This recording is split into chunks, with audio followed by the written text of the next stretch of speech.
You can use AUDIOKEY 3 to configure the settings of AudioLink XT.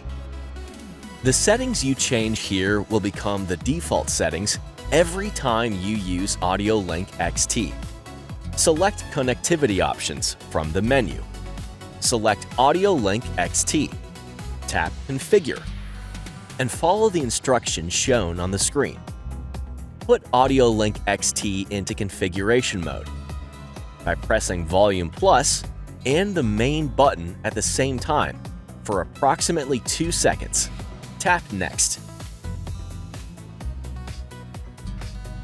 You can change the beep tone settings and define after how many minutes of silence audio streaming should be stopped.